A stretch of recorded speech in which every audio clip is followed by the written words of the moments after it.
Divya madam ಹೇಳಿದ ಹಾಗೆ ಈ ವೇದಿಕೆ ಮೇಲೆ ಎಷ್ಟೋ ಕಾರ್ಯಕ್ರಮಗಳು ನಿರೂಪಣೆ ಮಾಡಿದ್ದೀನಿ, ಆದರೆ ಇವತ್ತು ಸ್ವಲ್ಪ ಕಾನ್ಷಿಯಸ್ ಆಗ್ತಿದ್ದೀನಿ, ಯಾಕಂದರೆ ನಿಮ್ಮೆಲ್ಲರ ಮುಂದೆ ಕಲಾವಿದೆಯಾಗಿ ನಿಂತಿದ್ದೀನಿ. ಇವತ್ತು ನಾನು ಜೀವನದಲ್ಲಿ ಏನೇ ಆಗಿದ್ರು ಅದು ಮಾಧ್ಯಮದಿಂದಾನೆ. ಯಾವತ್ತೂ ಯಾರೇ ಕೇಳಿದ್ರು ಫಸ್ಟ್ ನಾನು ಅಂಕಿತಾ ಜರ್ನಲಿಸ್ಟ್ ಅಂತಲೇ ಶುರು ಮಾಡೋದು.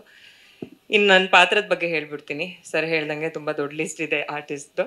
ನಾನು ಇದರಲ್ಲಿ ಗೌಡ್ರ ಮಗಳು ಪಾತ್ರ, ಹಳ್ಳಿ ಹುಡುಗಿ. ತುಂಬ ಸಾಫ್ಟ್ ಸಿಂಧು ಅನ್ನುವಂಥ ಪಾತ್ರ ನಿಭಾಯಿಸಿದ್ದೀನಿ. ಬಹಳ ಮೃದುವಾದ ಒಂದು ಸ್ವಭಾವದ ಹುಡುಗಿ.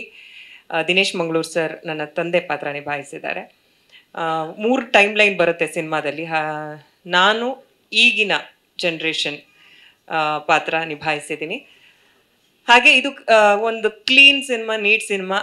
ದೇವಿ ಮಹಿಮೆ ಸಿನಿಮಾ ಅಂದ ತಕ್ಷಣ ಕಮರ್ಷಿಯಲ್ ಆಸ್ಪೆಕ್ಟ್ಸ್ ಇಲ್ವಾ ಅನ್ನೋದು ಒಂದು ಮೇನ್ ಪ್ರಶ್ನೆ ಬರುತ್ತೆ. ಆ ಥರ ಯಾವುದೇ ವಿಚಾರಗಳು ಇಲ್ಲದೆ, ಅಂದರೆ ಬಹಳ ಎಂಟರ್ಟೈನಿಂಗ್ ಆಗಿ ಹೆಂಗೆ ಆಡಿಯನ್ಸಿಗೆ ಸರ್ವ್ ಮಾಡಬೇಕು ಅಂತ ಎಲ್ಲ ಆಸ್ಪೆಕ್ಟ್ಗಳನ್ನ ಗಮನದಲ್ಲಿ ಇಟ್ಕೊಂಡು ಮಾಡಿರುವಂಥ ಒಂದು ಕತೆ. ಹಾಗಾಗಿ ಅಕ್ಟೋಬರ್ 17ಕ್ಕೆ ನಮ್ಮ ಸಿನಿಮಾ ರಿಲೀಸ್ಗೆ ರೆಡಿ ಆಗಿದೆ. ದಯವಿಟ್ಟು ಚಿತ್ರಮಂದಿರಕ್ಕೆ ಬಂದು ಸಿನಿಮಾ ನೋಡಿ. ಮಾಧ್ಯಮದವರ ಬೆಂಬಲ ಯಾವತ್ತೂ ಕೂಡ ಇರಲಿ. ನೀವು ನೋಡಿ ನಿಮಗೇನು ಅನ್ನಿಸ್ತು ಅನ್ನೋದನ್ನು ನೀವು ಬರೆದಾಗ ಒಂದಷ್ಟು ಜನರಿಗೆ ಬೆಂಬಲ ಆಗುತ್ತೆ. Thank you so much.